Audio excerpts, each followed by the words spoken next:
Hi, I'm Nuella. I was raised by a single mom alongside my twin sister, Nancy. Mom was the CEO of a beauty company she managed to establish after our soldier dad passed away and was obsessed with making us look our best to attract customers. But Mom just didn't understand that I wasn't a fan of plastering my face with makeup. Even body lotions made me feel like a slippery eel. My sister Nancy, on the other hand, was a beauty enthusiast, just like Mom. Like one time when I was 13, Mom broke a whole crate of eggs just to use as a face mask. All right, girls, it's face pamper time. While she was busy applying the yucky stuff all over Nancy's face, I snuck off to the kitchen and scrambled the rest. Mom then showed up with Nancy in their ridiculous masks. It's your turn, Nuella. You fried them. Well, a glowing stomach is better than a glowing face, Mom. But it makes you prettier. Makes your skin glow. Listen here, Nuella. I don't know what your deal is reading stupid books all the time. Blasphemy! Books are life, Mom. And I told you I want to be a novelist. A novelist? Do you want to be broke forever? It's the most useless job ever. That's right. All you need to do is invest in yourself to look pretty, and a rich man will surely sweep you off your feet. Why can't you be more like Nancy? How about trying to educate yourself and make your own money instead of waiting for Mr. Moneybags? Writing stories was my jam. Creating worlds in my head and birthing characters gave me more joy than anything. And Mom thought I was kidding until our 18th birthday. All right, make a wish. I'll grant it. I wish for a change of wardrobe. Done. And you, Nuella? I wish to be a full-time writer, Mom, just like Stephen King or J.K. Rowling. Ha! Sorry, Nuella, but that wish is never coming true. You're running my business, and that's final. How can you decide my life for me? At least Nancy's got her beauty. She can snag a rich man. But you're not as pretty. I'm just looking out for you. That hurt. Mom, I'm an adult. Seeing that I wasn't willing to budge, Mom turned icy on me. She made me pay house bills, and unable to bear it, I moved out. But being a writer wasn't all that rosy. No one wanted to publish my book. And at home, things became way too tough. I couldn't even afford a proper meal after already having lost my electricity in the house. I didn't even have any choice but to find a part-time job so I could support myself. I got hired as a cashier at Eggers Market, a billion-dollar chain store across the country. And that was how I met Keith, a fellow cashier. Sweet guy, but... Hey, Nuella. Maybe this weekend we can, I don't know, go to the arcade? Thank you. I mean, I'm not a game person. Sorry. Next time. Bye. I like hanging out with Keith too, but with my life messier than a spaghetti explosion, dating was not on my menu. Missing my family intensified as Christmas approached. Then, one evening, out of the blue, Mom called to spill the beans that Nancy was tying the knot. She wanted the family together for Christmas, one last time before the big day. I was excited to see them again. Little did I know the life-changing drama that lay ahead for me. On my way to catch a cab for the ride to Mom's house, I smacked into a guy. Get out of the way, little girl. I caught a glimpse of a snake tattoo on his arm. Totally freaked me out. Those guys just robbed one of Edgar's Market stores. Are you okay? What? Which one? The one on Broadway. It's like someone is targeting Edgar. True that. It wasn't the first time Edgar's stores had been robbed. I prayed the one I worked at never became a victim. In minutes, I was knocking on her front door, and that's when Nancy and her boyfriend arrived. Before I could even say a greeting, Mom swung the door open and zeroed in on Nancy as if I were invisible. Nancy, my baby, I missed you. Is this your car? That's Ryan's car, Mom. No way! Hi, Ryan. Welcome to the family. Come on in. You must be tired from driving. Mom hadn't even acknowledged my presence. Once inside, I forced aside the small jab of jealousy to catch up with Nancy. Nancy, you look good. Thanks. How about you? Are you Stephen King or something now? I hope it's something bigger than the family's business. Well, I got a well-paying job at Panda Publishing Company. What? That's like one of the biggest publishing companies in the States. Why didn't you tell me when I called? It's a Christmas surprise. Oh, Nuella, I'm so happy. I got this for you, Mom. Can we go eat? I'm hungry. Okay, don't judge me for lying. Nancy was practically oppressing me with her achievements. While we were having lunch, Mom began asking Ryan questions like he was in a job interview. So, Nancy says you come from a really big family? Yeah, my dad is Edgar, you know, the CEO of Eggers Market. At that bombshell, my mouth rejected the food in it. Nuella, are you okay? Drink water quick. I'm okay, Mom. Goodness gracious. Ryan was the CEO's son? The big boss of the company I worked at? He doesn't seem to recognize me, though. It makes sense because we've never crossed paths because my department was in the basement of the organizational hierarchy. But now how could I go to work with him under the same roof without getting busted? I spent most of that night thinking of a solution. And before morning, I had a master plan in place. And the plan first started with Keith ringing our doorbell. Hello, is Lady Nuella in? I'm Keith, her chauffeur. Chauffeur? Oh, I see you met my driver. Just one of the many perks working at Panda Publishing. See ya. As soon as we left the house, I changed into my work clothes. Keith, you're a lifesaver. What's with all this drama? What's wrong with telling them you're a cashier? You won't understand. I can't let Nancy have the upper hand all the time. She has everything going well in her life, and I have nothing. You have me, Nuella. Do you want to get a coffee quick? Sure. That same day, we were busy at work when Ryan strolled in acting all bossy to everyone. Quick, Keith, cover me. What's going on? It's just the CEO's son. He's the one Nancy is dating. If he spots me, he'll blow my cover. Are you sure he's dating Nancy? Because he's with our manager right now. Ryan was two-timing my sister with our manager? I peered over the counter, and that's when I saw Ryan cornering Katie the blondie. I approached the shelf where Ryan was, pretending to rearrange while eavesdropping. Starlight in, 8 p.m. Don't be late, handsome. So this guy was three-timing my sister, the manager, and Katie? I was so shocked I almost busted my cover, but I escaped before I could be seen. I rushed home to tell Nancy. Nancy, Ryan is a womanizer. I saw him with a girl. You saw him? Where? How? Are you stalking my fiancé? No, Shoot, I couldn't tell her I worked for his family's company.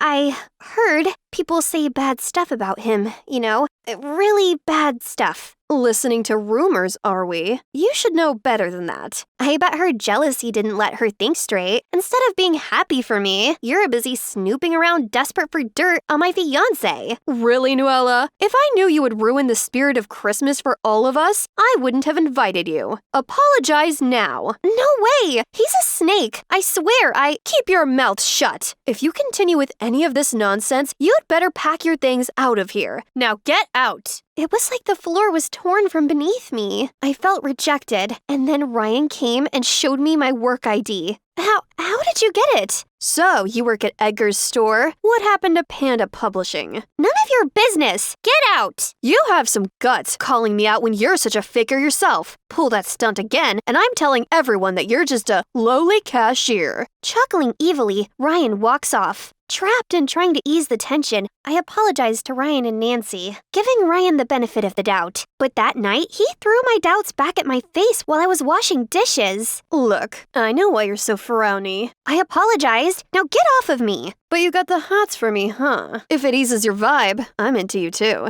You're so unique. Let's go out. Nancy won't know. I resisted the urge to smack him with a pot. It was official. He was a scumbag, and Nancy needed to know. So I decided to play along. Perhaps I could implicate him and show Nancy evidence of his evilness. Oh, Ryan, how did you know? Since I set my eyes on you, I've been dreaming about us.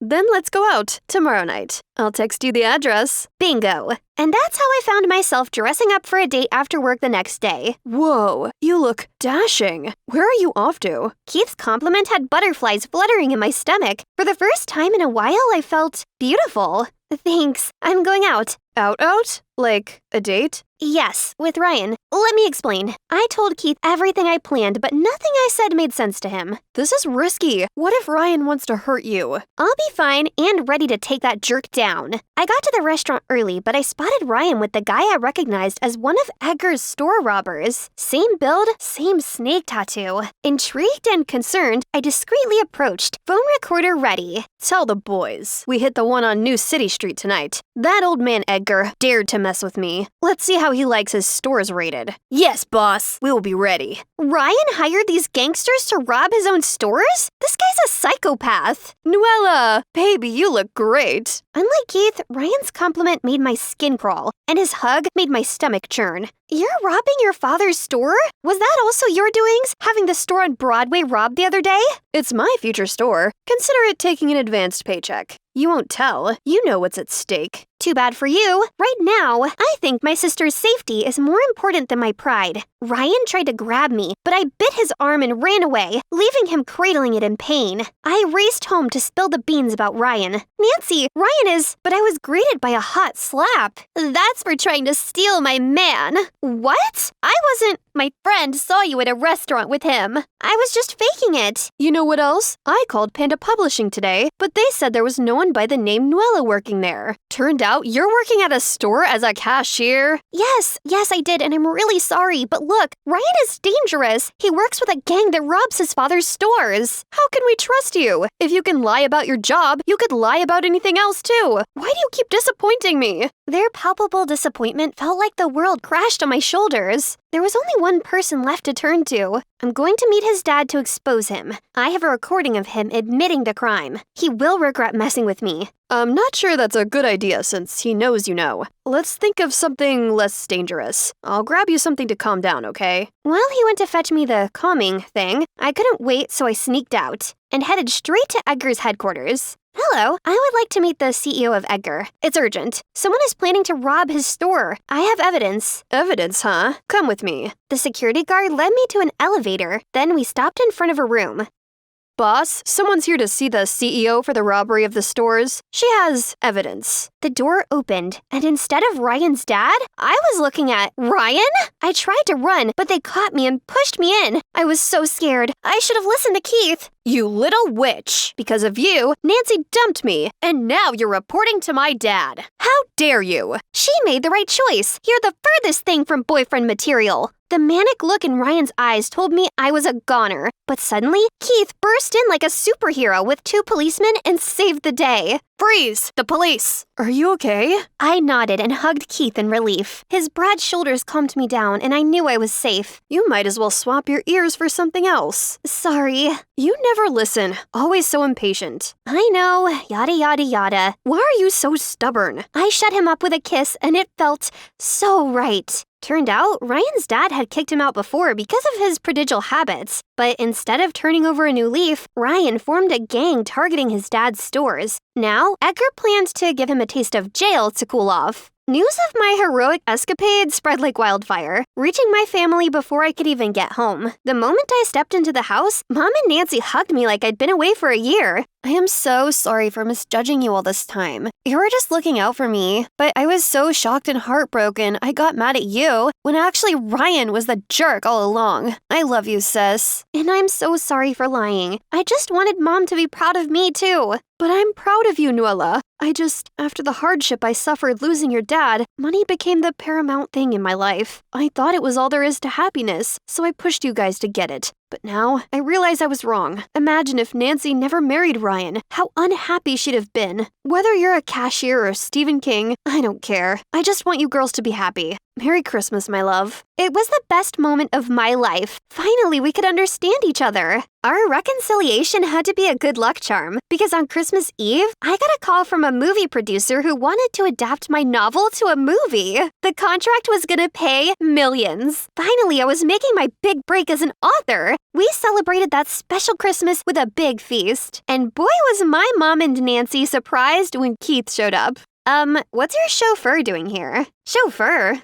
No, everyone meet Keith, my boyfriend, who, by the way, was just promoted to the overall manager of Edgar's Market. Yep, that had been decided by Edgar, the CEO. Welcome to the family, Keith. It's been a long time since I was able to enjoy myself at a party. It sure felt good. Now just one thing left to make this night even more perfect. I'm going to make my crush mine. There he is, Jad. OMG. Did he just glance at me? I could feel my heart flutter. As I immersed myself in a world with only Jad and me, the face of Harry the Metal Mouth suddenly popped up from nowhere. It's time for bed, Mommy's little princess. What on earth was he saying? And why was everyone running toward the window like that? I jostled into the crowd and I peeked down. Oh, for heaven's sake! The beyond cringy woman standing there holding the speakerphone was none other than my mom! Janice, it's 10 p.m. You know it's your turn to stay with me tonight. I won't be able to sleep without you. God, is there any way for me to just evaporate right here, right now? This is too embarrassing. But wait, how did she know I was here? I immediately looked over at Christine. It must be her again. Everyone knew she had a huge crush on Jad too, and would do anything to get him. She's definitely the snitch. It's so frustrating. Anyway, let me fill you in on the situation. This crazy woman is my mom, who gave birth to not only me, but also my older sister Patty and my big brother Will. I guess we all turned out all right, but this wasn't down to Mom. She didn't raise us. Our nanny Randy did. You see, Mom used to be an actress. She was always busy with her work and her numerous flings, which resulted in each of us three having a different father. Luckily, we had Randy to take care of us, so I never felt like I was missing out on anything. On the contrary, having to see Mom all day is a problem for me. A month ago, Mom suddenly decided to retire and move in with me and my siblings. And who knew that an out-of-date star could be such a childish, clingy nightmare? Ugh! She didn't like being alone, so she insisted Patty and I had to take turns sleeping next to her. Then she forced us to accompany her to the mall and be her luggage gophers and talk to her while she went for the zillionth beauty treatment of the week. One day, after an exhausting day out with Mom, we entered the house to Will rushing over and shouting, "Mom, why did you tamper with my laptop?" It turned out that Will had applied to the Juilliard Institute, one of the most famous art institutes in New York. But Mom went on his laptop and deleted the school's acceptance email, meaning poor Will had missed out on the response deadline. Oh, sweetheart, I didn't mean to. I was trying to send an email to report those scammers on TV, but I must have accidentally deleted your email. That's probably a good thing anyway, son. It would be better to apply for an economics major at the State University, so our family won't have to be apart. Do you know how hard it was to get in there? Ugh, I can't do this right now. I'm done. Dinner with Mom tonight was super awkward. It was just me and her, as Will was simmering in his room, and Patty, well, I don't know where she was. Afterward, I passed by her room and overheard a whimpering sound. I peeked through the gap in the door and saw Will also trying to calm Patty. James is now insisting on breaking up with me. If Mom hadn't come to my company and bragged that her daughter was the manager's girlfriend, the story wouldn't have reached my boss and neither of us would be in this mess. I know, right? Mom never cared about us before, but now she thinks she can just waltz back into our lives and do whatever she wants? I've had enough of this. We're both over 18 now. Let's just move out. Oh, no. No! Look at their determined eyes. I couldn't let this happen. What about me? Please don't go. I'm not 18 yet. Don't leave me alone with Mom. I beg you. Both of them gasped when they saw me. Then after a moment of silence, Will spoke up. Okay, we won't go. But at least we need to get things back to normal. I mean, back to just the three of us and Nanny Randy living in this house. And so, Will suggested we pull a bunch of pranks that would annoy Mom so much she'd end up leaving. But they were all busy with their studies and work, so they left it to me to carry out the pranks. Okay then, I'm ready. You can see how my mom was addicted to cola from the pile of empty cans over there. She often did midnight dashes to the convenience store when she ran out. So, my first plan was to make all the cola she's just bought disappear time after time. Frustrated much? However, she was strangely calm and acted like it's no big deal at all, and even bought a drinking helmet to make sure her Coke was always with her. Attempt failed. Move on to the second plan. Hide the Nintendo Switch. Why, you ask? Every night, Mom made us play on that thing with her, and honestly speaking, she was the worst player ever, but she wouldn't accept it, and kept making us play those boring games with her until she won. Now, no Switch, no troubles, right? Wrong. As having nothing to do, she came up with much more dumb things to ask us to do with her. From teaching her to cook, gardening, and even doing yoga with her. Having Mom around is like caring for a toddler. She needs constant care and attention. It's tiring. I can't bear it anymore. You clearly didn't carry out the tricks properly. You're making the situation even worse, don't you see? Looks like we'll have to get the job done ourselves. Oh yeah? Fine. You guys do better then. And so they carried on by using Mom's ultimate fear of spiders. She's terrified of them. Even the teeny tiny ones were enough to cause her to climb onto a chair in fright until one of us removed it. So, Patty asked me to buy fake spiders online. Then she hid them all over our house. But this time, without panicking, she even picked it up and tossed it in our direction, which freaked us out instead. So, Will decided it was his turn to take some action. He planned that one evening I would distract Randy, and in the meantime, Will would throw a feast at home, then swiftly drag all his friends out, leaving a huge mess for Mom. Despite never lifting a finger on cleaning, Mom is actually a clean person, so it would definitely drive her crazy. But nope, once again, it didn't go as planned when Will and Patty came home to find Randy there, helping Mom clean up the whole mess. Of course, I was the one who got the blame. Again.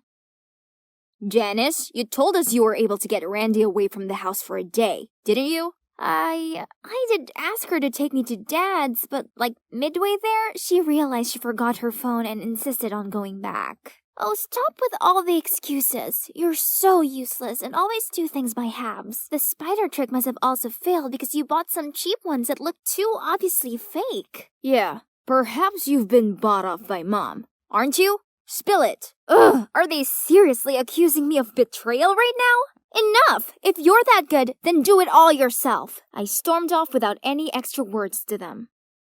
The next morning, while watching Netflix, I heard Patty and Will arguing. It turned out Patty let her boyfriend use her car and he forgot to come pick her up to work. So she's trying to borrow Will's bike so she wouldn't be late for a meeting. But Will wouldn't let her because he had an important dance workshop to attend. Don't your dumb class just always repeat the same wriggle moves? Take the bus instead. You won't die if you're a little late. It's not my fault your gold-digging boyfriend forgot to pick you up in your own freaking car. You should have broken up with a jerk like him ages ago. They continued quarreling for a while until I saw Will launch his way down from upstairs shouting. Fine, just take it. Has anyone ever been able to stop you from anything, bossy Patty? And he headed straight outside to his bike, then came back after a bit, probably to get some air to calm down. Would these two give it a rest? How are we meant to figure out a way to win against Mom when they couldn't even go a day without bickering? Right then, Mom walked in and told me she was going to bake the cake Patty had shown her how to do yesterday. Oops, but I forgot to buy eggs. I wonder if Will needs to use the bike today. I'll borrow it just for a bit. Ha! Great! If Mom took the bike, then both of my annoying siblings would have to stop squabbling about it, right? Yes, Mom, take it. Will said he was gonna take the bus today. It'll be faster to cycle to the grocery store anyway. Then Mom hopped on the bike and shakily rode off. After a while, Will and Patty went out to the yard, and of course, the bike was no longer there. After I told them that Mom had already taken the bike, Will stopped dead. Because the truth was that he had purposely broken the brake so that Patty wouldn't take it. Patty tried calling Mom, but she didn't pick up. Then came a call from Randy. She told us that Mom had crashed the bike and had been hospitalized. Oh no. We rushed there immediately, and fortunately, apart from a ligament sprain, she's fine. It could have been much worse, but that meant she had to wear a bandage for a whole month to stabilize her leg. This was all our fault, so now we had no choice but to whimper to Mom's every demand. Mom insisted I spoon-feed her all of her meals. When I mentioned that there was nothing wrong with her hands, she told me that the trauma to her leg had affected her entire body. She made Patty light loads of candles, play soothing melodies, and rearrange her bedroom furniture so she had a relaxing space to heal. And she got Will to download her old movies for her and feed her popcorn while she watched them on repeat. Of course, we were really worried about her and hoped she'd recover as soon as possible, but honestly, her ridiculous demands were going too far. Then, one day, she insisted we go to a picnic, as sitting inside all day was making her depressed. So, we did exactly just that. Then, while we were walking on a slope, I dropped my bag and bent down to pick it up. Oops, I forgot to lock the wheelchair's wheels! I gasped as I saw Mom whiz down the hill. But immediately, she hopped out of the chair and landed on her feet perfectly fine. Will and Patty stared in confusion at Mom's cascade-like performance. What about me? Nah, I'm not surprised at all, cause I was the one who set this whole thing up to expose Mom. Nanny Randy has told me everything. I know she has been helping you dodging our tricks, as well as carrying out that fake bike accident. Please, why do you have to make life so difficult for us? You never even cared about us, did you? As soon as I finished, Mom burst into tears. Then she began to pour her heart out. As it turned out, after her career finished, all the fortune, glory, friends, colleagues, and even men who once said that they'd love her for the rest of their lives, turned their backs on her. She was extremely lonely and needed us, her children, more than ever.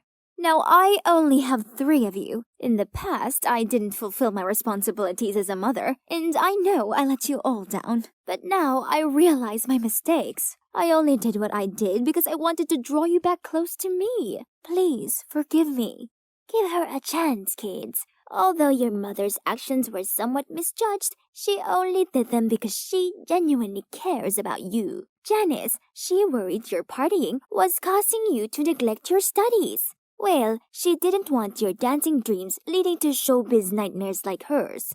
And Patty, trust your mom, she was right this time. Turns out, Mom once caught James, the manager, aka Patty's boyfriend, secretly dating the receptionist. So she intentionally made a fuss at Patty's office to deter the third wheel. However, what came after didn't go as she expected and led to such a mess.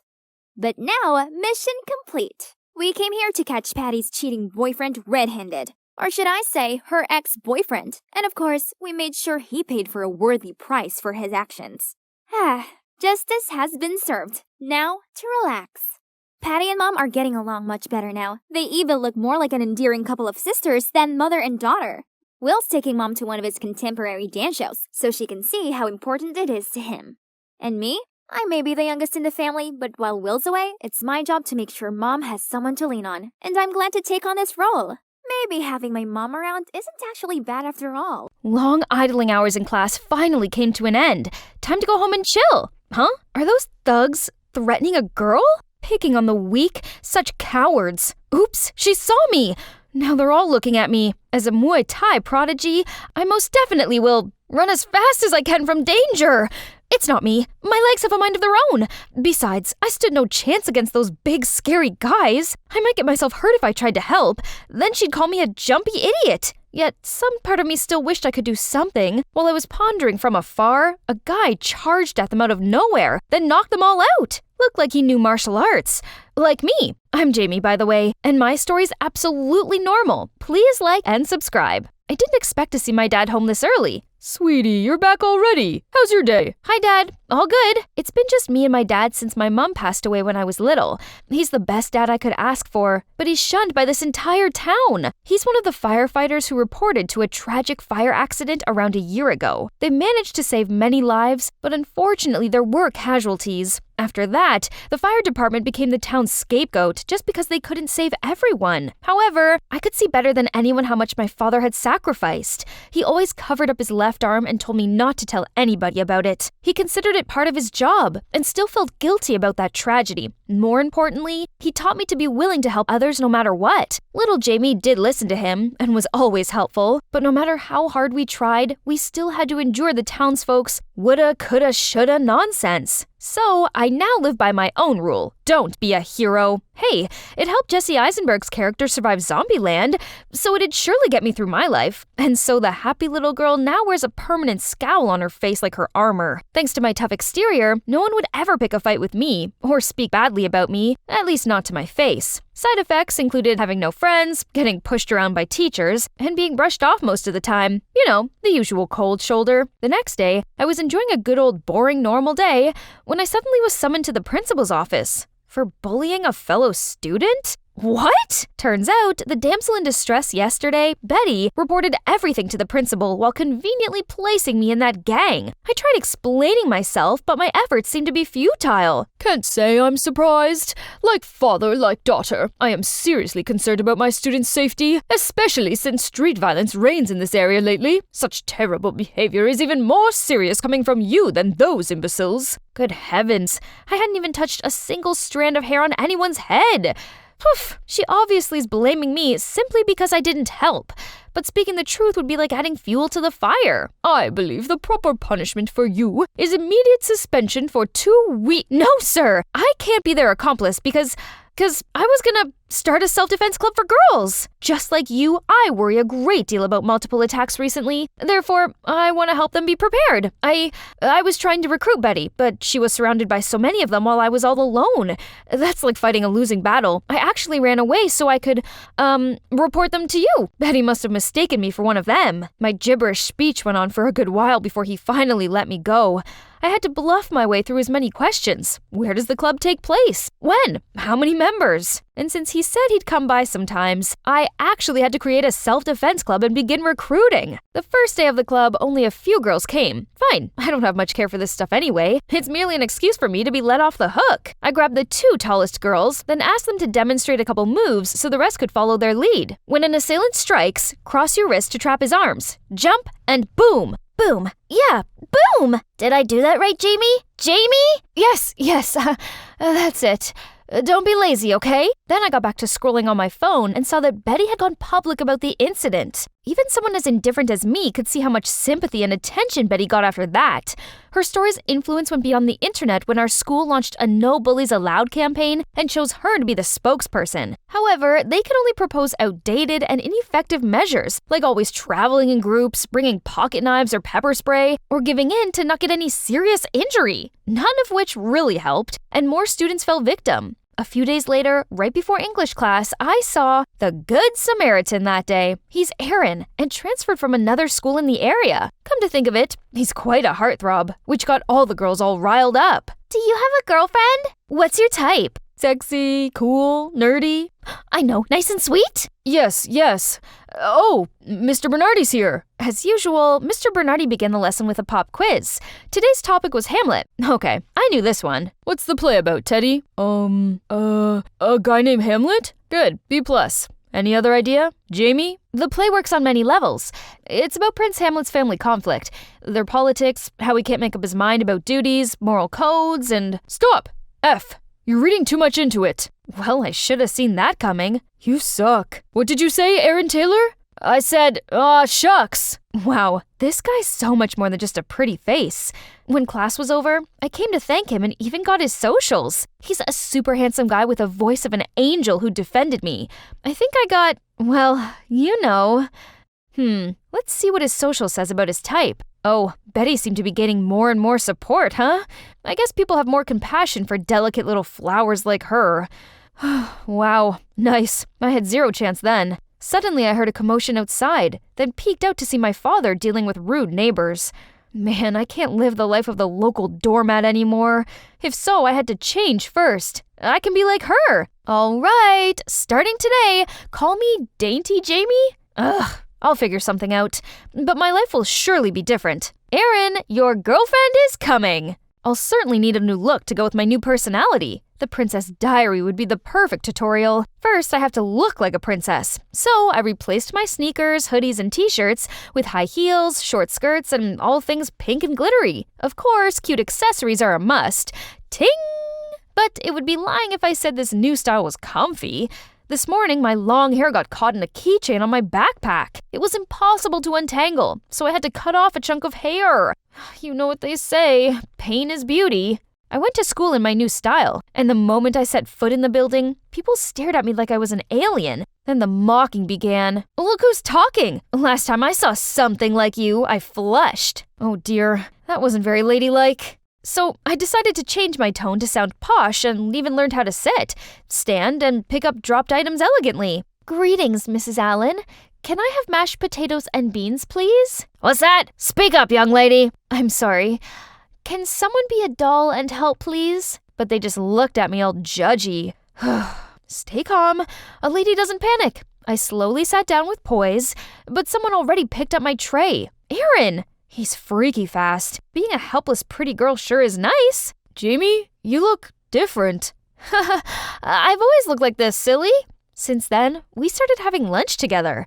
I felt safe around him because he's new here and didn't know about my past. We gradually became close as we've had many things in common, like martial arts. I really wanted to let my geek flag fly high, but had to hold back. Still, it didn't mean he's used to the current me. Like, he'd not understand that I was trying to eat gracefully. Are you a slow eater or just picky? Give it to me. I was saving it for last. Also, he often brought me honey and lemon candy. Sweet! But that's because he thought my soft voice came from a sore throat. Aaron, I was looking for you everywhere. Come, I want to show you something cool. We're kinda in the middle of something. Why are you always with her? Let me tell you, her father... Come here, you have to see this. What is it? Flowers. Yeah, flowers. Aren't they pretty? You're weird. Like, in a good way, but weird. Are you trying to hide an earth-shattering secret? Like your true self? Am I wrong? No way. What else can I be but myself? You watch too many movies. To keep up my fair lady appearance, I shouldn't come to the Fight Girl Club so frequently. Since the principal wasn't breathing down my neck anymore, I hadn't been there for the past 2 weeks. Meanwhile, I tried to talk to Aaron more often. He's very nice. A bit too nice, as in he literally took pleasure in helping others. Today, although we're supposed to walk home together, Aaron canceled at the last minute 'cause... So sorry. Betty needed someone to walk her home, and today none of her friends could. How are you always in the mood to help people? Dunno. It's fun, I guess. Aren't you afraid your kindness will be taken for granted, or getting you into trouble one day? Like well, never mind. Have fun. I'll make it up to you. Bye. I'm fine with that. It just stings because it's Betty. Actually, Aaron wouldn't think twice about assisting a complete stranger, let alone a classmate. Was I even a little bit special in his eyes? I want to come clean to him, yet I'm afraid that will only make him distrust me and leave me like everybody else. This uncertain hell is driving me insane. I'll ask him out to clear things up. Ugh, just a dumb text from my self-defense club. Delete! Eek! He said yes! That's a good sign. Sunday came, and after we bought our tickets, we saw a girl struggling with dozens of grocery bags. Oh, that's Pooja from school. Aaron hurried over to help with the bags. We had some time before the movie started. We walked her back and found out that she's volunteering at a soup kitchen for homeless people. Thanks so much. You two are here anyway. Want to join us? We always need some help here. What? Free labor? Absolutely, we're no sorry. problem. We got tickets to a movie, right, Aaron? I don't think it's too late to change our plan, though. I had to pull him aside immediately. Aaron, what if we're too helpful so they keep us here until late? If not, we'll get yelled at. And if we leave early, they'll have something else to say. I don't know. Maybe this isn't a good idea. Come now, so complicated. Just flat out say you don't want to help. Don't be ridiculous. It's our date, and we shouldn't let it go to waste. I'm ridiculous? Okay, but at least I'm not selfish and conceited. You don't want to feed the homeless? I'll stay and give them a hand. You can leave. Hey, what's the matter with you? Don't think you're better because you help everyone you see. Oh, so now we're being honest? Fine, my turn. I didn't listen to what everyone said about you and still became your friend. Turns out they're all right after all. Like father, like daughter. What are you talking about? You knew everything? Yeah, I'm not dumb, and that's not all. Now I finally believe my dad died in that fire because of your dad's negligence. Then he stormed off, leaving me stunned. I could see he rolled up his sleeves and began happily working, while I was left out here with my heart broken. Here I was, standing in the middle of Christian's apartment with a dumbfounded look on my face. I know I dated a lot of guys, but could it really have been so many that I'd accidentally dated this guy twice? I took another look around the room. Oh my god, that hideous lamp and minuscule kitchen looked really familiar. I was feeling uneasy as I sat on the couch and stared at the guitar. Okay, now I was sure that I'd definitely been here before. Panicking, I made an excuse that my favorite TV show was about to start, so I had to go home. Then I ran out of there. From that moment on, I avoided Christian at all costs. He tried to call and message me a bunch of times, but I ignored them all. How was it possible that I couldn't remember dating him? I mean, okay, I suppose I had been on a bit of a dating streak recently, but it was hardly enough to date myself into oblivion, right? Besides, if this was the case, shouldn't he be able to recognize me too? On the day we met, I was in a terrible mood, so was drowning my sorrows in a bar. I had a bit too much to drink, so when I walked out and accidentally bumped into Christian, I began blaming him. But instead of ignoring a drunk girl, he made sure I got home safely. After that, I don't know if it was by accident, fate, or if Christian was stalking me, but I seemed to run into him all the time. Hey, if the universe wanted us to hang out, then who was I to stop it? So I started talking to him, and turns out we got on really well. Then, of course, came that day when he dropped the bombshell. He said he likes me, and I kind of like him too, so we started dating. Now, did you see how wrong this was? If I'm his ex, then why did he approach me? Also, what are the odds for the both of us to just have zero recollection of each other? Or was he pretending not to know me? If so, then what were his purposes? Ugh, the best thing to do is to dump him first, right? Problem solved. But then one day, I got home from college to find Christian standing at my door with a bunch of groceries. He came by to cook me dinner. Oh, that's kinda sweet. Well, seeing as he's here, I should hold off on breaking up with him until after dinner, right? But man, it was so hard. All I could think about was how caring and thoughtful he was. Then suddenly, he said something that messed up my whole plan. My roommates are terrible cooks, especially my brother, so the two of them pester me to make all of their meals. Wait a minute, did he just say brother and roommate? So it turns out he wasn't living alone. What a relief! That means there was still hope that I could have dated his brother or his roommate, not him. I just needed to figure out which one it was. I needed to find out more about them, so I praised him for more information. He told me that his brother was dumped by his ex in the worst way possible. He'd arranged a romantic dinner at a restaurant, and while he was talking, she screamed out that she wanted to break up. It was not only devastating for him, but also humiliating. Oh my God. That sounded so familiar, because I often did that too. It's like my signature move.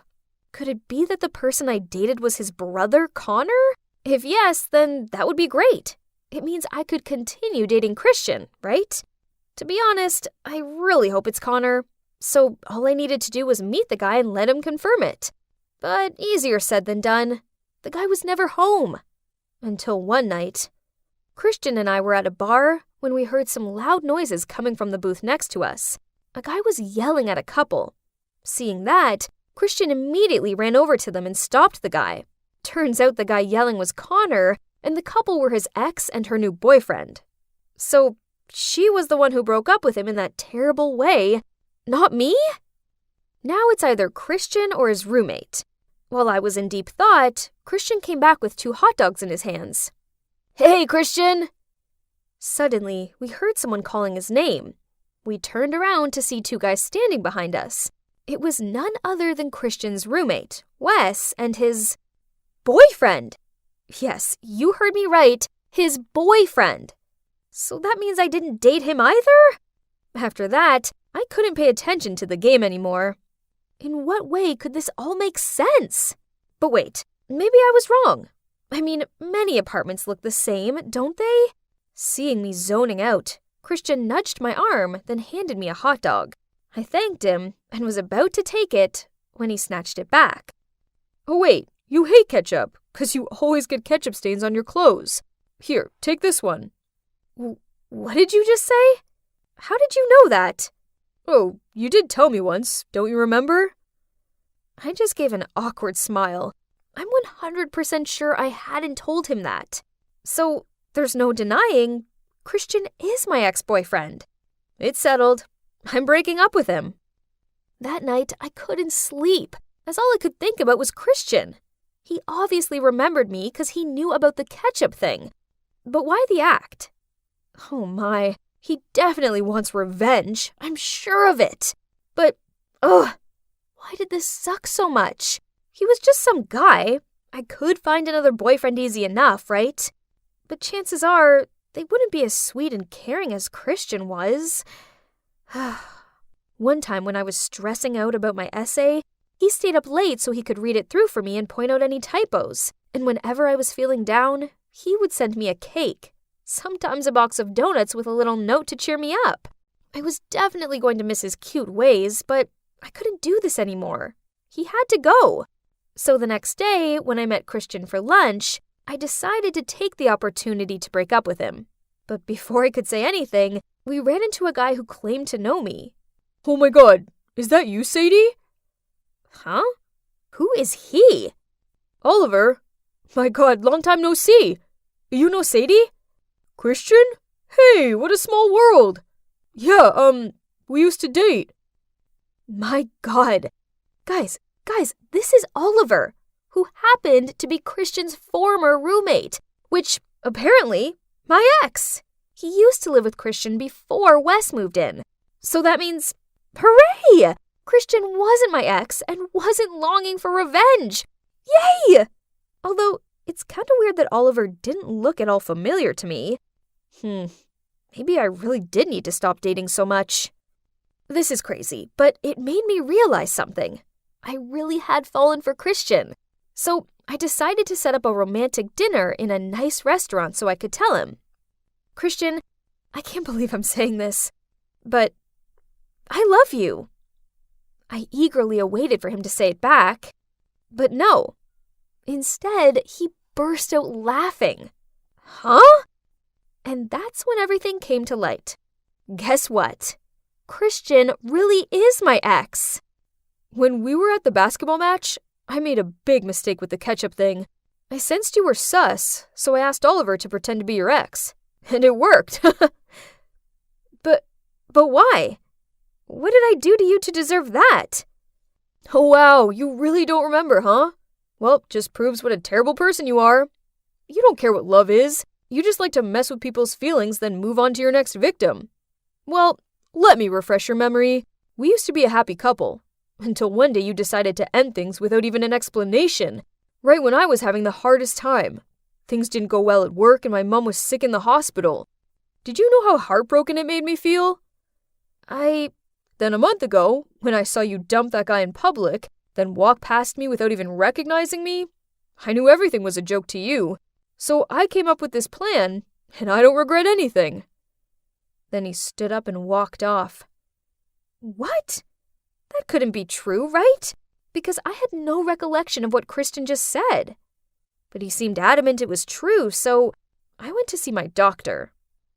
Actually, ever since the accident, I haven't been back here for any extra checkup. And you know what? After several tests, I was diagnosed with memory loss. Well, that explained a lot. You see, a few months ago, I had a bicycle accident. I fell off a cliff, but luckily it wasn't high. I bumped my head, but I thought I was okay, as I still remembered my family and friends. Turns out, I only lost the memory about the period of time when I was dating Christian. How ironic. But it was a big misunderstanding. You know, I have this bad habit that every time I feel someone is getting distant towards me, I save face by dumping them first. So maybe when Christian was busy taking care of his mom in the hospital, I misread the situation and ended things with him. He was right. I am a horrible person. I can't believe I let an amazing guy like him go. But nope, not this time. I believe the universe gave me a second chance. That's why I met him again. So I ran to Christian's apartment to explain everything to him. But when I knocked on the door, Wes opened it. You just missed him. He's heading to the airport to visit his parents for a few weeks. What? I couldn't wait 2 more weeks. So I took a cab to the airport. But on the way, I got stuck in traffic. How am I supposed to find him now? Wait a minute. I've seen this scene play out many times in movies. So, can you guess what I did next?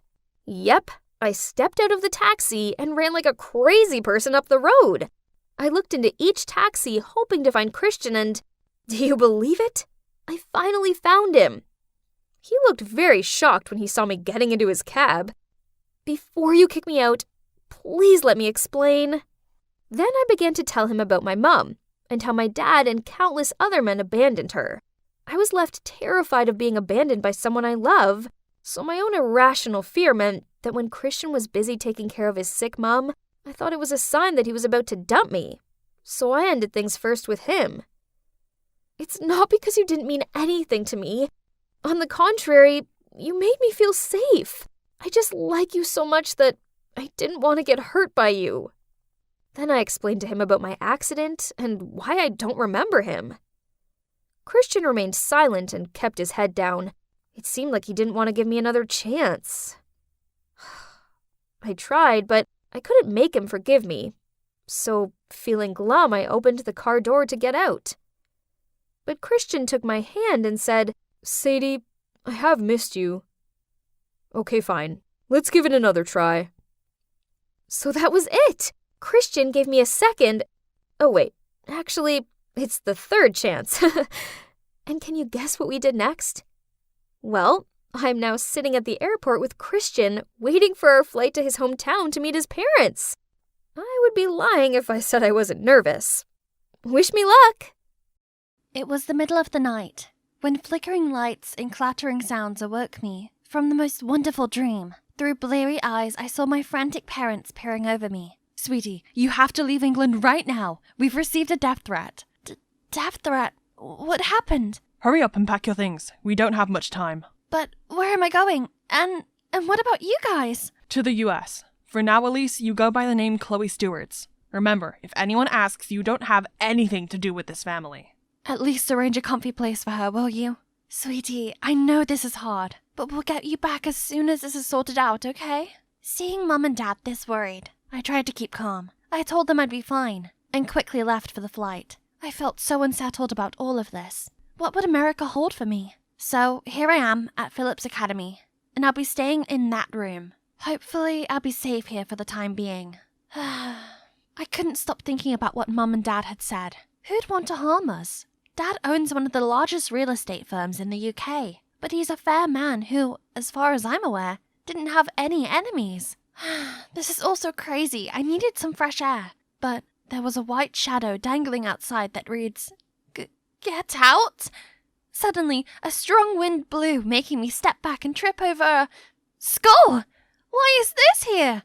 Then the whole room echoed with this horror movie-like sound. My head was spinning when I spotted something. Ha! These tricks can't scare Elise the Fearless. I was about to destroy this thing when... Hey, stop! Who are you? Who are you? This is my bedroom. What are you doing in here? This room is not just for anyone. Who are your parents? I was still trying to steer away from his suspecting gaze when someone knocked on the door. It was a girl named Rita, sent by the school to help me out. She went on and on about the school regulations and boarding rules, but all I could think about was that boy. Any questions? Oh, not quite. I mean, the security here might be a little questionable.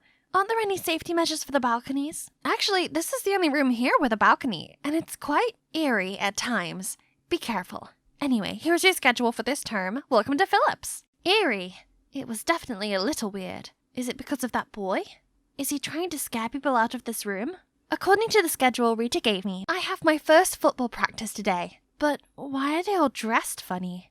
Everyone looked at me as if I was an alien and laughed their butts off. Here we call that soccer and this football. Ever played it before? Oh yeah, I forgot. I'm in the States now and they have different names for loads of stuff. How embarrassing. Don't sweat it. It's actually kind of cute of you. So, what's your full name? We may know your family. Chloe Stewarts, from England. Everyone then shrugged cluelessly. What a relief. I'm just a nobody to everyone now. However, Rita wouldn't let me blend in. She insisted my clothes were too sloppy for a Phillips student and dragged me to the mall. I like her, but sometimes she's so enthusiastic, if not a little too much. Elise? Elise Stone? What are you doing here? Has your family moved to America? Oh no, it's the worst timing to bump into some family friend. I frantically looked around to see if anyone heard her, but... Elise Stone, huh? It's impossible to escape her questioning. So I told her everything and asked her to keep it a secret. Don't worry, I'm not going to tell a single soul. I've got your back, Chloe. Suddenly, the whole mall was flocking to the entrance. Our Golden Boys, the top player of the varsity football team. Golden Boys? Is this some sort of K-drama or something? Oh, that's the guy from my balcony. On the way back to my room, I kept wondering what that Golden Boy was doing on my balcony. When I found myself in a haunted house. What's that? Oh, this buddy was from today's biology class. As I carried the skeleton to the corner, I got caught in some toy spiders. Jeez. Suddenly, there was a streak of light from the balcony. Oh right, I forgot to close the door today. So this annoying intruder sneaked in. Again. Hey, soccer girl. Impressed. Why are you trying to scare me out? What do you want? Well, I'm right next door and this balcony's always been mine. But since you moved in, I've lost the spot to chill. That's it? I mean, I'm staying here for just the time being and I don't really need a balcony. Plus, the less trouble, the better. If you want it that bad, then you can have it. But only the balcony. Please don't ever come into my room without my permission again. Sure thing. But since it's mine now, you can't just walk into my space either. Deal. That's settled then. This door is now officially the border between us. The next morning, I was carrying the skeleton back to the equipment room. Someone bumped into me and accidentally sent the box flying. Oh no, what a mess. Watch where you're going, you and your stupid thing. You were the one running around. Maybe slow down when you're in the hallway wouldn't be a bad idea. Are you talking back to me? You? Hey guys, chill. Right then, the girl pushed Rita to the side, but someone caught her just in time. Grace, why are you picking on the new girl? And you too, Aaron. Come on, man. I don't care. She better apologize to my boyfriend. Drop it, Grace. Are you okay? I know moving to a new country can be hard, so if you need anything, let me know. I was still flustered by his overly friendliness when Rita dragged me away. You know Jeffrey? No, I literally just met him. Oh, sorry. Jeffrey is actually my boyfriend, but we've not gone public yet. Oh, that explains things. I told Rita to rest assured, as I'm not interested in him. I also found out that he's the head boy. No wonder why he knew everything about everyone, including a newbie like me. But as long as I go by Chloe Stewart's, it shouldn't matter, right? But apparently what matters to Grace, the mean girl, is another story. After that incident, she wouldn't stop playing dirty tricks on me. Oopsie, I'm such a klutz sometimes. Another time, I noticed other students giggling at me in the hallway. I didn't know what was going on until Rita took off a piece of paper and stuck to my back. This was such a Grace thing to do. Ugh, can she stop acting like a 9-year-old? But nope. As I was going to class, she threw a snake at me, startling me so much I almost fell over. But thankfully, a hand came just in time to catch me. Jaden! Everyone listen up. Chloe is my girl. From now on, if anything happens to her, I'll be on you, Grace. My girl? Since when? Couldn't wrap my head around it, so I decided to ask him that night. Earlier today. Why'd you say that? Think of it as a thank you for letting me have the balcony. It actually means a lot to me right now. Well, okay then, but I wonder what's so important to him out there. Never mind, we had a deal. I'd better just mind my own business. But who would have thought Jaden's statement would bring me so much trouble? I suddenly became the center of attention, especially with those golden boys surrounding me 24/7. I was gonna excuse myself when I heard the girls going primal over Jaden. Of course someone with a goldfish brain like you would forget to eat. Excuse me? I was just trying to finish this book before lunch. Who asked him to bring me food anyway? Great, now these girls had another reason not to like me. The golden boys started to act strangely, and Grace as well. This mean girl now watched over me like a hawk, while her boyfriend Aaron also acted up. Not to mention, Jeffrey always tried to be close to me, which put me in such a dilemma as I didn't want Rita to get the wrong idea about us. Then there was Jaden, who wouldn't quit acting like my bodyguard. I was enjoying myself at school festival when he suddenly appeared and dragged me out of there. This is getting too much. I'm not scared of some childish tricks from Grace, and I can take care of myself. This isn't about Grace. A couple of times I've noticed someone watching you from a distance, and even following you around. I don't think it's safe for you to be in a crowd like that. Was I being stalked this whole time? Is it the same person who gave my family the threat? Did they find out I'm here? Who knows what could have happened if Jaden wasn't looking out for me all this time? That night, as if to confirm Jaden's worry, Dad called me saying they'd received another threat, pinpointing my exact location. Dad sounded extremely anxious and kept telling me to be careful. As I was trembling with fear, somebody suddenly banged on my door. Freak out, I broke the deal with Jaden and ran straight onto the balcony. You okay? What's going on? Someone's knocking on the door. There's no one there. Are you really that scared? I suddenly realized what I was doing. Oh gosh, this is so embarrassing. But is he blushing too? I quickly looked to the side, surprised to see all the gear. What's all this? Are you trying to make bombs or something? No, actually. This is to attract the fireflies. Fireflies? Yeah, they've always fascinated me. I needed your balcony for my project. See that right there? It's their playground. Plus, it's really airy out here. Then he leaned over to switch some knobs on the machine, and suddenly there was a swarm of fireflies lighting up the whole place, creating a beautiful fairy tale-like scenery. His secret about my balcony had finally come to light. Literally. I don't know what your secret is, but you need to stop being afraid. I'll find out who's behind this. His determination touched my heart, but I still can't help worrying about the mysterious door knocks. Who could it be? Since then, I stuck by Jaden. We were like SpongeBob and Patrick everywhere we went. Despite all the death stares I got from the girls, I finally understood why they were going crazy over him. He might seem a little kooky at first, but he's actually so caring and unique. Before the end of the term, the school organized this camping trip for us. I tried to make sure Jaden was always in sight for my own safety. It wasn't an easy hike, as more and more people dropped out, except for Jaden, who didn't seem at all exhausted. Is he made of steel or something? I tried to keep up with him and occasionally stopped to catch my breath. But where'd he go? Panicked, I looked around for him, but all I saw were mountains and cold winds blowing at me. Suddenly, I felt a heavy stare on me, but no one was there. I quickly ran and called for Jaden, but someone grabbed me from behind. It was Jeffrey. Without a word, he just dragged me away. Well, what are you doing? Where are you taking me? Sorry, but I gotta do this. I've been waiting so long for this moment. You should ask why fate landed you right in the hand of your enemy. Enemy? What do you mean? Are you the one behind the threat? My parents were, yeah. But now I'm in it too. Blame your dad and his stupid resident project that took away our land. The land that was supposed to be my family's mining area. And now we're going bankrupt, all thanks to you.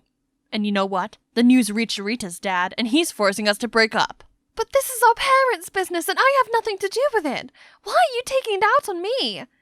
Well, maybe if their precious daughter is in danger, they'll do something about it. In danger? What is he gonna do? Right at that moment, someone appeared and freed me from Jeffrey's grip. Sorry for leaving you alone, but I needed to know who was behind this. You stay out of this. This is none of your business. You need to calm down. Don't get yourself in trouble because of your parents' mistakes. Jeff, you've worked so hard to become head boy. Are you just gonna throw everything away?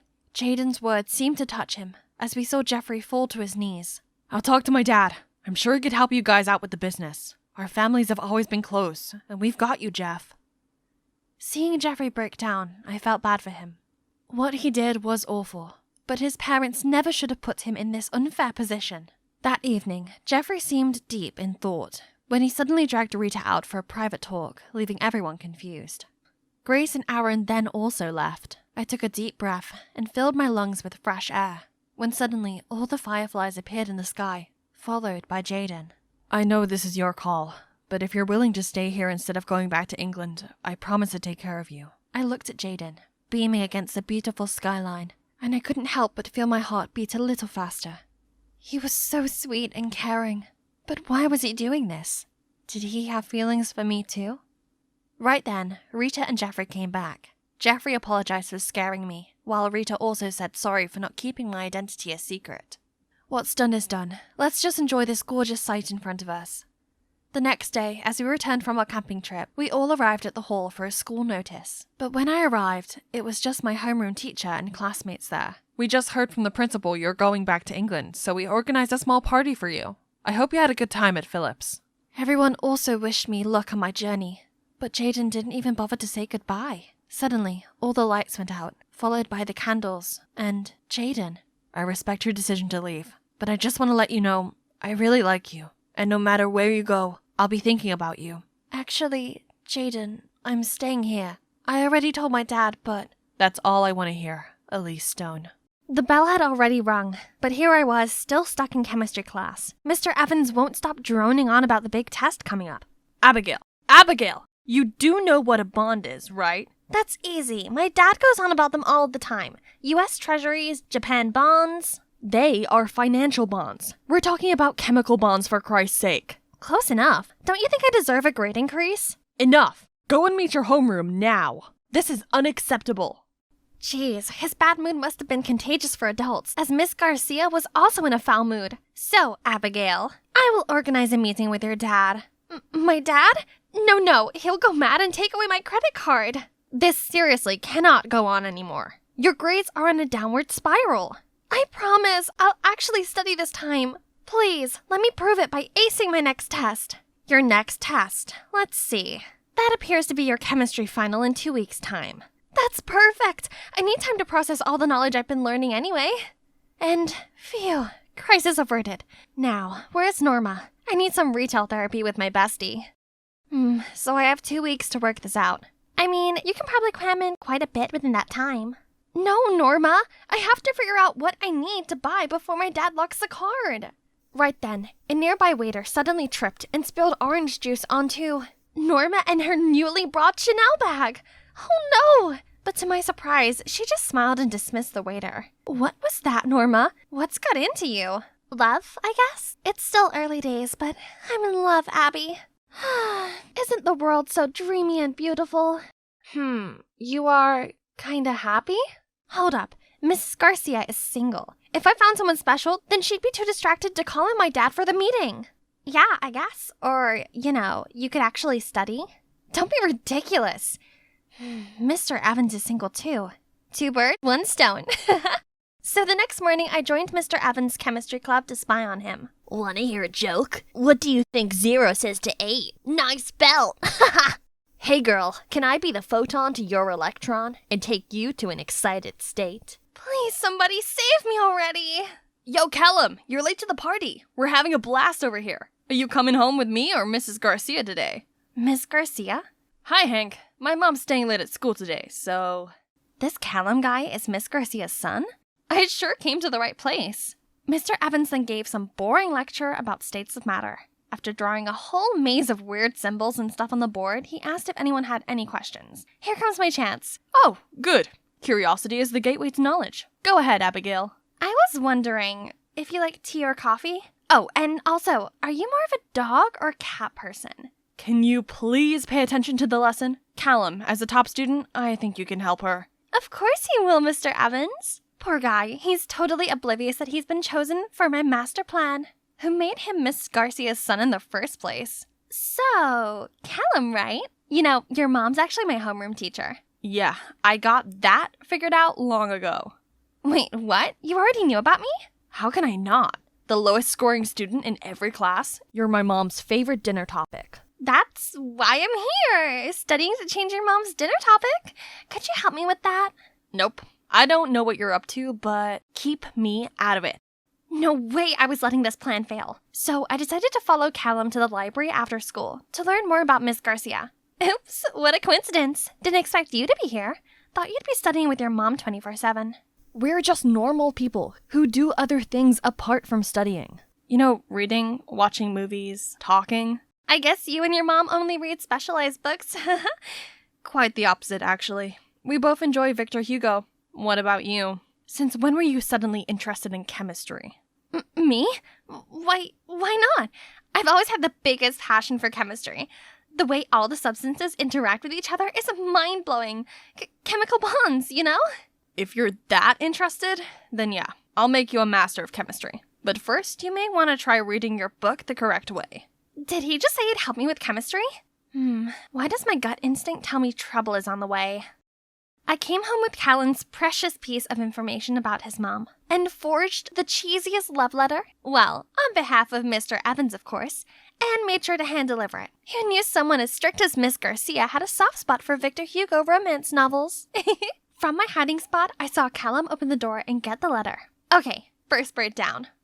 The next morning, I was excited to peek into the teacher's room to check on Miss Garcia. But why is the principal here? And in his hand is the love letter. Ye who suffer because ye love, love yet more. To die of love is to live in it.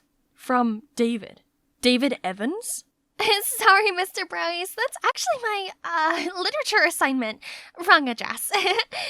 How in the caramel fudge did this letter end up here? Callum obviously got the letter.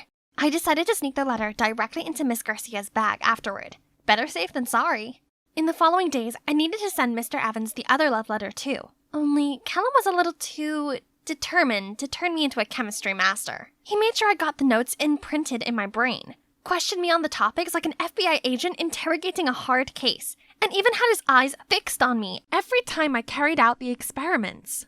I got no time left for my plan. You know what I've come to find out? You're actually not that bad at studying. Just need some more attention. As if I care. When will he leave me alone so I can take the other bird down? Right then, Mr. Evans suddenly called Callum to the discussion room next door. Gotta go. You can finish the oxidation. Remember to measure carefully and not take your eyes off of it for a second. Don't sweat it. I've got this. As soon as he left, I sneaked into Mr. Evans' room and put the letter in his bag. But when I was about to leave, something caught my eye. A picture of young Mr. Evans. Yikes! Did too much studying and no loving make his hair leave him for good? He has a lot of books in here. Some of them are by Victor Hugo! Ha! Seems Mr. Evan and Miss Garcia are made for each other. Oh, sugar, the experiment! I ran back to the lab and poured all the substances in, but it was weird. What did I tell you? All the time spent on this experiment, just to see it burn. Oh, wait, what is this purplish substance? Mauve! We've accidentally created mauve instead! You're so brilliant, Abby! Didn't really know what was going on, but are those my cheeks I can feel blushing? What's gotten into me? Didn't know you two are progressing that fast. Maybe keep it down a notch in public. Seeing Hank made us both turn cherry red and jolt apart. It was just a joke, but somehow my heart was flipping. After the incident, Callum didn't seem so annoyed with me anymore. Instead, he was kinda caring. He would patiently explain things I didn't understand and clean up after our experiments. Talk about having great chemistry together. Literally. The 2-week mark soon arrived, but strangely, all the questions were not hard at all. I know all of the answers. They're all on topics I covered with Callum. Later that day, I was walking when Callum zoomed over to me. Mr. Evans said you passed the test. I knew you could do it. Abby, if you'd like, do you want to go out for a movie? Abby, shocking news! I just saw Mr. Evans and Miss Garcia holding hands in the school garden. Things are progressing. Norma and I both turned into excited dolphins when Callum's happy expression fell. What are you talking about? My mom with whom? Mr. Evans, you should thank Abby. It was her plan to get your mom a new boyfriend. The plan? Is that what you call it? Passion for chemistry? So what? It worked, didn't it? This isn't gonna happen. No way. What's your problem? Why don't you want your mom to be happy? Talk about selfish. Callum couldn't answer and huffed off. He's been ignoring me ever since. And me? I decided to find a new lab partner. Well, if Hank would quit getting in the way. Why did he always poke his nose in? I gave Hank a dirty look, but he just pushed Callum toward me. You two are welcome. Ugh, what gives? Callum couldn't even meet my eye. I felt kind of bad for Callum. I guess no one wants to see their parent dating their chemistry teacher, right? Why bother anyway? I should be happy because the plan has worked out. What's up with Callum? Why is he acting as if someone burglarized his house or something? Actually, Callum's dad walked out on them a couple of years back. Since then, he swore to never let anyone hurt his mom again. That's why he's so against your matchmaking plan. That explains a lot, but wait, how did you know about the matchmaking plan? Hank started to sweat bullets while Norma constantly winked at him. Hey, are you guys hiding something from me? Don't tell me. No, we're not dating. We're... You said it yourself, idiot. That makes sense. The next morning, Miss Garcia suddenly got sick, and this Miss Flowers came in to cover. Different from our strict homeroom, Miss Flowers didn't teach much and seems pretty chill with whatever we do in class. Great, huh? Yeah, it would be if she didn't keep on flirting with Mr. Evans. Mr. Evans didn't look comfortable with Miss Flowers at all. She was obviously trying so hard to win him over. Poor Miss Garcia. She looked so happy with Mr. Evans before. My master plan can't have been for nothing. I gotta do something. So I handcrafted a reminder love letter on behalf of Miss Garcia again. That was sure to make Mr. Evans' heart give off butterfly flutters. But I was sneaking it onto his desk when Miss Flowers appeared. Abigail, what are you doing? Why are you doing this? Mr. Evans is my dream man, not hers. No, he's not. He and Miss Garcia are obviously made for each other. Duh. I demand that you take that back at once. He's my heart's desire. Mine. No, he's not. He goes all gooey-eyed at Miss Garcia, not you. This is unacceptable. Detention! That's not fair, Miss Flowers. You can't punish her over nothing. You. Garcia's son, right? Wanna play hero saves beauty? Detention for both of you, now! Miss Flowers? More like Miss Tyrant. What kind of a teacher made students clean the windows for detention? Ugh, these stupid windows. Breaking my back already. And Callum being all Frosty the Snowman with me is not helping. You brought all of this on yourself. What? If you hadn't have given the love letter to the principal in the first place, Mr. Evans and your mom would be official already. My mom and I are fine by ourselves. Who's being stubborn now? Hank already told me everything. I understand you're upset, but have you ever thought about what your mom wants? She sure looked happy with Mr. Evans. Callum didn't say anything, but I could tell from his glazed eyes that he was thinking hard about this. When Callum and I finally got out of detention, Hank and Norma rushed in. We just heard that Miss Garcia has food poisoning. She's fine now, but Miss Flowers will probably cover for another week. Why do I feel like Miss Flowers has something to do with this? She visited my mom yesterday and gave her a casserole.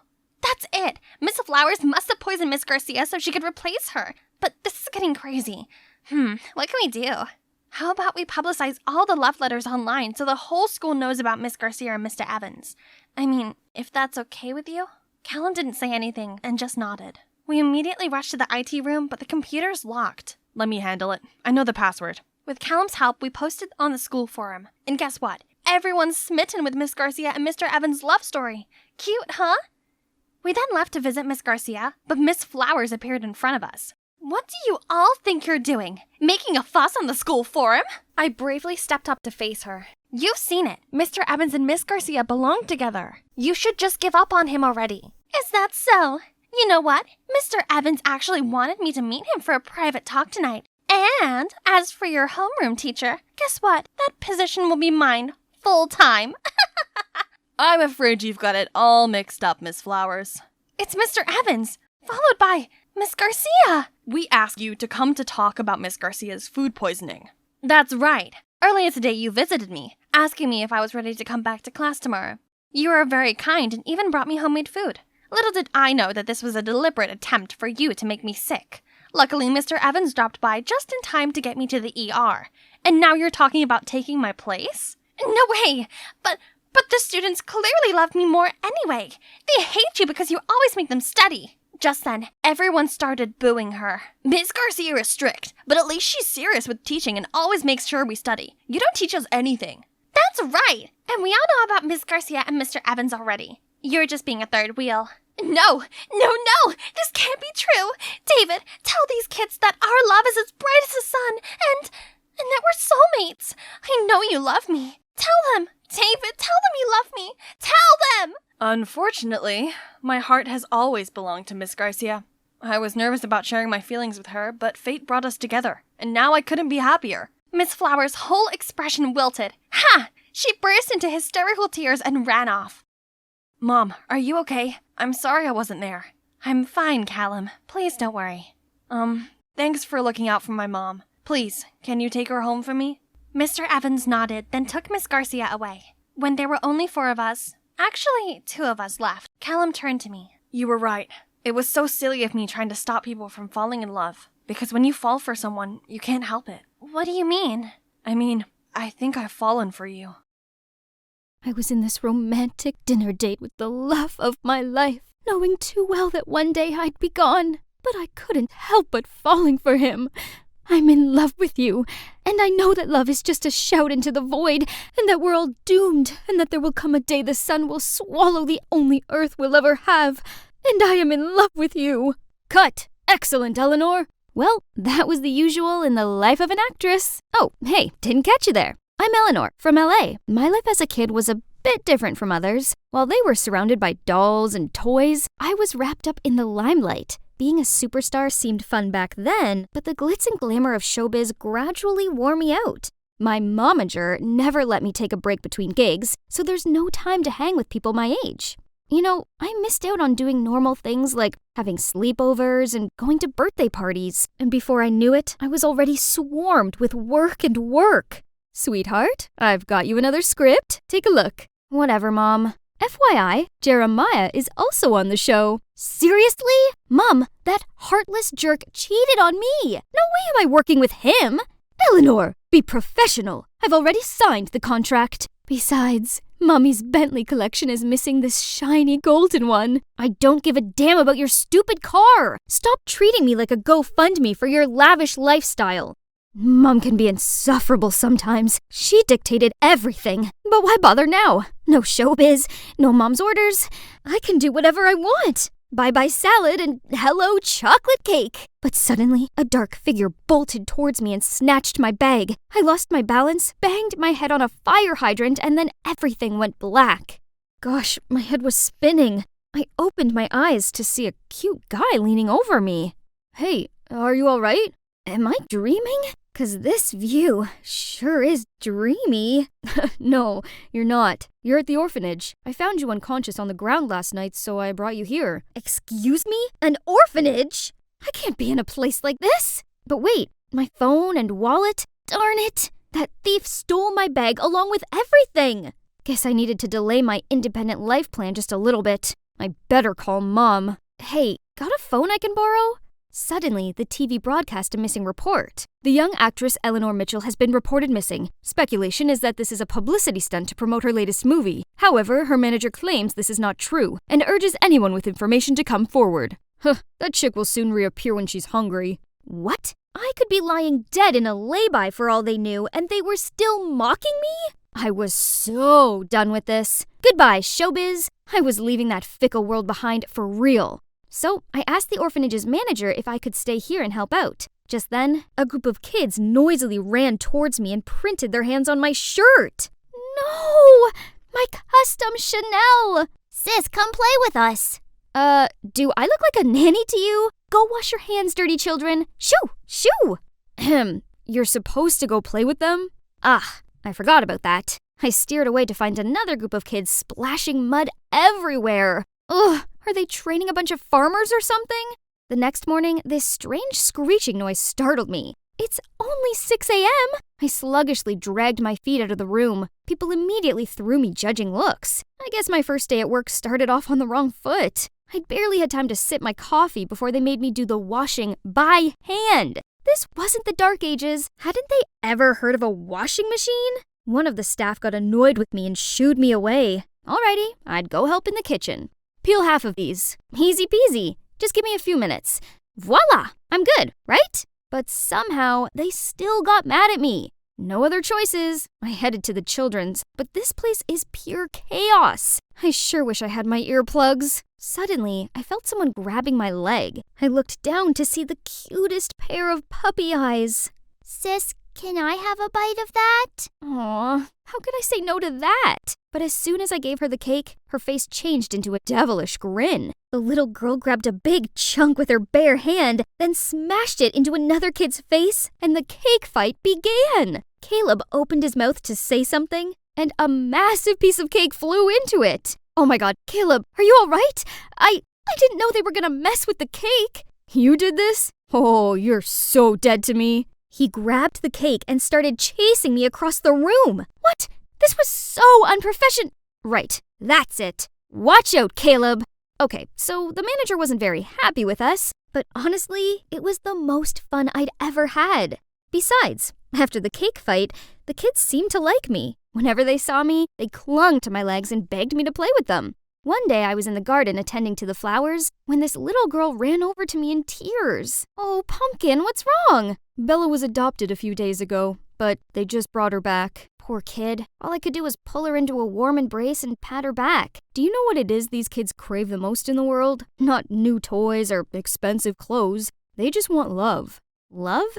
I never thought something so simple could seem so unreachable to these kids. Well then, this Eleanor will make sure they'll be showered in love from now on. There's still some troubles, but luckily, I had Caleb on hand to help. Then one night, I was sitting outside looking at the skyline when Caleb came over. He leaned across me and pulled something off my cheek. Oops, the kids must have stuck it while I was asleep. That's on you for giving them a sticker book. Eleanor, I'm glad you're here. I really like you and I'm falling in love with you. Will you be my girlfriend? Wow, I wasn't expecting that, but Caleb was a great guy, so being with him made sense, right? And the following days were fantastic. We found out lots about each other. Oh, there's something you might be surprised about me. I used to be an actress. Oh, I didn't expect that. I just think showbiz is kinda toxic. Sorry you feel that way, but believe me, I have no interest in it anymore. Good, 'cause it's all a load of pretentious jerks who think they're so much better than everyone else. That's harsh, I guess, but he's right though. Anyway, I've already found fairy tale love right here. But to be honest, I did miss the elaborate sets, the stunning costumes, the dazzling studio lights, and the feeling of morphing into a different character. So sometimes I played out Disney princess roles for the kids. But one time, Caleb stormed in on us. Look at you! You've fallen back into your old ways. Come on, kids. You have better things to do than this. My heart thumped in sadness. Acting was a part of who I was, but seems like he'd never understand that. And I don't want to upset him either. So I guess I had to put aside my passion and just focus on my new life here. One day while skipping towards the playground, I slipped on a banana peel and was about to fall when a strong arm caught my back and helped me to stand up. Surely he did have a strong build and a gentleman manner. But who is this guy? I thanked him, but he just stared at me. You look just like Eleanor Mitchell. Well, I am her. Oh, you left showbiz for real? I thought it was just a media trick. Oof.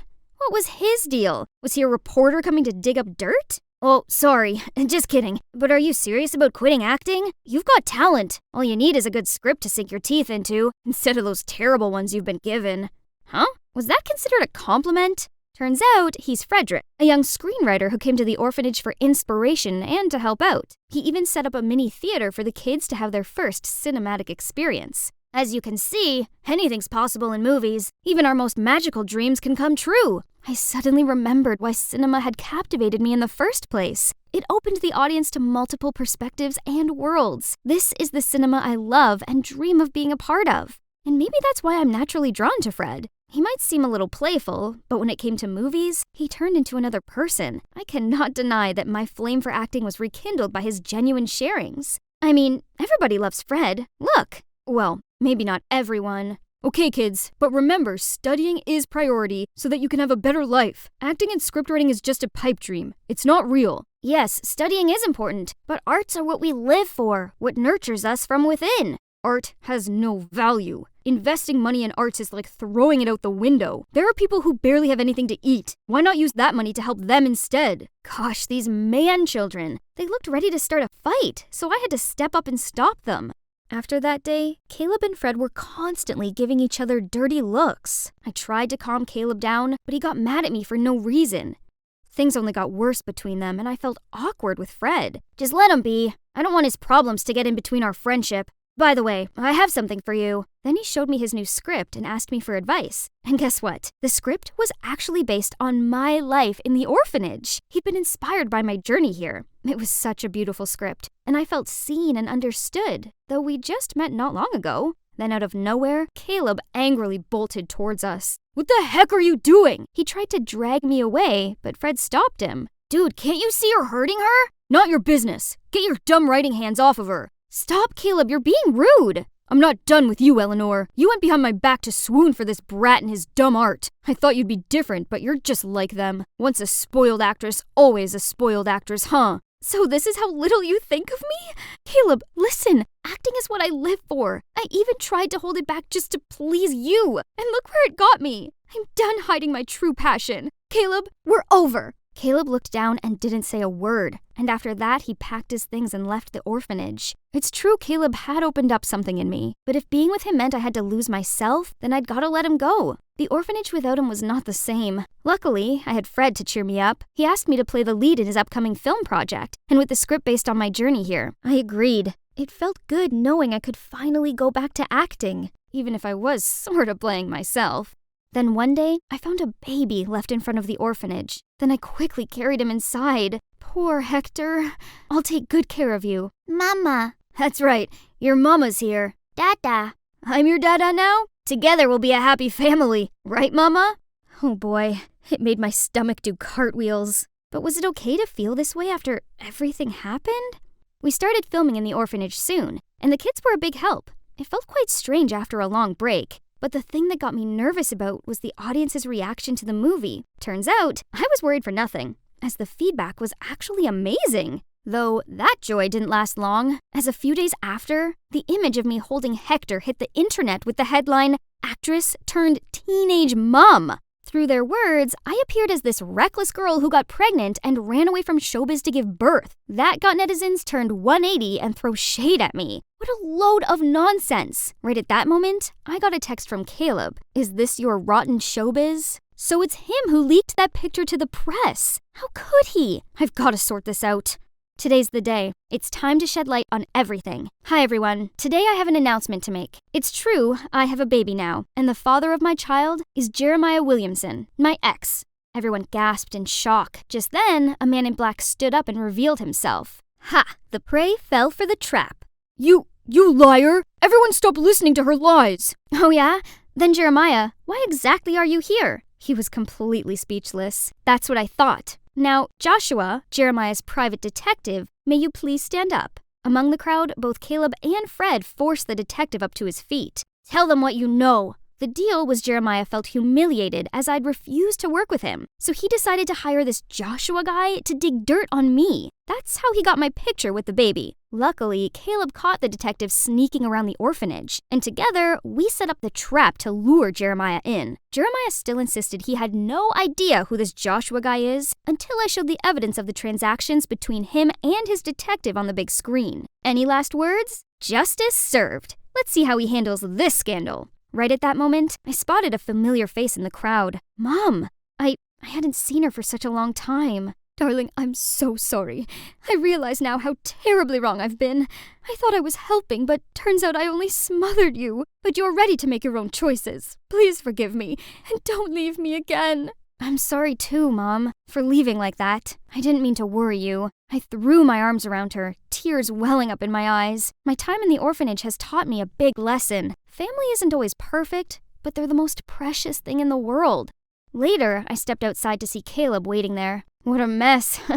Thank you for helping me. Don't mention it. Actually, I should apologize to you first. That day I couldn't control my words because I was jealous. I'm sorry. And one more thing. I still have feelings for you, so can we— I know what you're about to say, but I've come to realize that we're not right for each other. I think I'm in love with someone else. Thank you for being kind to me. I could see the disappointment on his face, but then he gave me an understanding smile. Out of nowhere, the kids jumped out at me and insisted I go to see their paintings. They took me back to the orphanage and each held their own drawing. Hi, Eleanor. You're the most special girl I've ever met. Will you be my girlfriend? Fred appeared in front of me and held out a rose. So, Eleanor, what do you say? Oh, wow. What do you think, kids? That answers then? Yes. Yes, I will. They say gymnastics is the queen of sports, and I say I'm at the queen moment of my life. I made the perfect landing and earned the gold medal. As I strutted back to my spot, this man rushed over to me. Your skills are impressive. I'm Nick, the Nationals coach, and I want you on my team. My ears began ringing, and my head felt like it was spinning, and I thought I was going to puke. The nausea wouldn't go away, while my super excited teammates kept pestering me. Say yes, Kylie! This chance is one in a lifetime. I can't take it anymore, so I opened the door. No, I don't want to have a man as a coach. I hate you. I hate men. Hi, I'm Kylie, and there's a valid reason why I dislike men so much. My mom passed away when I was little, and instead of spending time with me, Dad became a serial dater. He always made excuses. People can't live without love. You'll understand when you're older. If this is what love did to people, then I didn't want it. I swore to never fall in love. Nuh-uh. I went to an all-girls boarding school, and as the years passed by, my hatred towards men grew. Just being around that man smell made me feel dizzy and nauseous. At home, Dad was waiting for me with his typical Hulk look. Kylie, why did you refuse to join the national team? Why turn down your dream? My dream or yours? As if you care. You were never there for me. That's your future, Kylie. I'll be fine. No way universities would turn down my talent. But what if you couldn't graduate? Dad, my grades might be bad, but I'm not that dumb. No, my business isn't doing so well. I can't afford your tuition fees anymore. You'll have to move back home. What? If I don't graduate, then I can't go to uni. If I can't go to uni, then I can't find a job. And if— There's still this scholarship offer from another school for you to consider, though. I immediately agreed to it. I couldn't sit here watching Dad flush away my dreams with his incompetence. Yeah, a new environment might be a bit challenging, but I'm a tough girl. I can do this. Only the next day, Dad dropped me off at a fortress-like building that was, apparently, my new school. And to add more to the problem, standing there to greet me was a boy. Ugh! Now I officially had bad vibes about this place. I reluctantly followed him to the vice principal's office, and I had to sit there with my mouth covered. He pushed a form towards me. You don't look so well. Just let's get this done quickly. Please sign here. Then the vice principal reached out for a handshake. Welcome to St. John's All Boys High School. Sorry? All boys? Yes, that's correct. You're the only girl here. I barged out of the room. The corridor was full of boys. They were everywhere. Welcome home, Rosie. We've been waiting, Rosie. I tried to dash past them, but it was so overwhelming that I tripped over my own feet and this boy stopped my fall. But my churning stomach had something to say. Blech! I threw up all over him. This boy shrieked out and let go of me. Everyone got down at me like I was some sort of exotic bird. With whatever dignity I had left, I pulled myself up and limped back into the vice principal's office. I reject the scholarship. You just signed the paperwork. You can't just leave. I was so mad and speechless. Dad must have set this whole thing up. It seemed I had no choice but to endure this hellish place. So, on the first day of school, I covered myself from head to toe like a ninja. But what are those banners? For me? I went into the classroom trying to not throw up. This place was seriously weird. I didn't sing, and I wasn't called Rosie. When the teacher told me to introduce myself, I decided to use this opportunity to set some ground rules. My name is Kylie. I don't sing, and you're all gross. I demand that you stay at least 6 feet away from me at all times, else I will backflip kick you into another dimension. To my surprise, the students weren't intimidated. Instead, they all applauded and wolf whistled me. Ugh, I hate boys! I trudged over to my seat and was about to sit down, but then someone kicked my chair away. I turned to glare at the culprit. Oh, it was the boy I puked on yesterday! Stay away! I don't want any more vomit on me. Kylie and Jerry are both new students, so help them settle in, everyone. So, Jerry, huh? He glared back at me in the midst of all the Cheshire cat grins from the other schoolboys. Oh, this is gonna be hell. After class, the boys followed me every step, so I had to do a somersault to get away, but that only made them cheer louder. I rushed back to my dorm, but the situation was not better. Had they never seen a girl before? I locked myself in my room every night and only left to make a quick dash to the canteen for food. After a week of living like this, I was so not okay. I was miserable in class and lonely at night. One evening, I was scrolling through my phone when I saw a hiring post from a cafe near my old school. If I had a job after school, I could avoid the weird boys and hang around with my old friends. So I applied for the job, easily got hired, feeling all excited until I bumped into Jerry. Why are you here? I hurried out of the kitchen. What to do now? Is this jerk haunting me or something?